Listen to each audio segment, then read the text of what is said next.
Tumatakbo lang ako ah. Hindi ba masakit paa mo? Hindi, para sa marathon to.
Dok, meron pong file para sa inyo, para sa room 464853.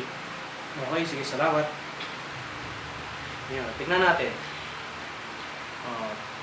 Pasyente ay si Mr. Mikagoto. Bakit? Ayon dito may nakasabi, may deep vein thrombosis na siya. So, puputulin mo na yung paa niya. Baka kailangan natin putulin kasi 2 weeks na siyang hindi nagpapacheck up. Inano niya yung sakit. Paano yan?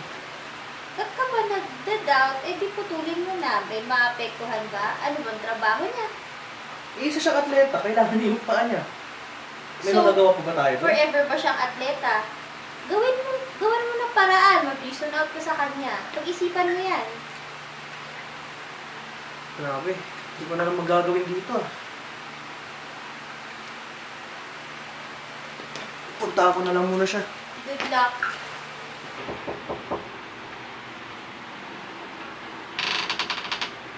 Anong pangalan nila? Kinagoto. Bakit po kayo nandito? Medyo sumasakit yung paa ko. Kung nararamdaman niyo bukod sa sakit ng paa niyo? Masakit lang siya halos 2 buwan na. Ayon kasi sa x-ray, may thrombosis na natagpuan sa sa kanang paa niyo. Ngayon, ang pinakamainam na gawin natin ng paraan is puputulin na siya. Ano? Puputulin yung paa ko? Opo, kaso kasi kahit operahan natin siya, hindi na natin may sasalba. Paano yan? Atleta ako. Kailangan ko yung paa ko kasi sasali ako ngayon sa marathon at malaking opportunity to sa akin. Paano yan? Kailangan pa rin po tanggalin. Kasi po, kung hindi nyo paputol yan, maaari po magkaroon ng infection yung paa nyo at yun ang maaaring ikamatay nyo. Nakakainis. Pag-isipan nyo na lang po mabuti kung ano yung susunod namin gagawin. Susunod na gagawin. Babalikan ko na lang po kayo.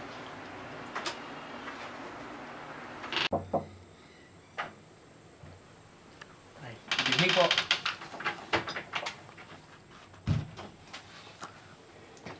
Ano po? Napag-isipan nyo na po? Hindi pa eh, kasi importante sa akin itong tuhod ko eh. Wala na po talaga tayong magagawa eh. Eto po, may x-ray po dito na mukhang okay naman na po yung x-ray. Pero po, pagdating po sa binti nyo, wala na po talaga tayong magagawa. Paano yan? Isang magandang oportunidad na sa akin. Kaya lang, puputulin na yung tuhod ko. Wala na ba talaga tayong magagawa tungkol doon? Wala na po talaga. Kung hindi po natin puputulin yan, maaaring magkaroon ng komplikasyon. At yun na rin ang may dudulot ng kamatayan nyo.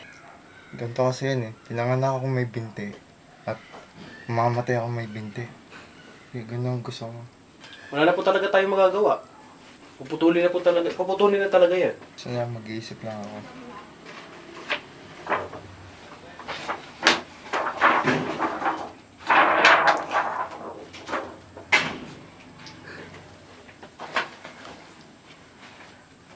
Sige Dok. Kung ganyan talaga, mas mabuti pang mabuhay na lang ako kaysa mamatay. Sige. Sasabihin ko na lang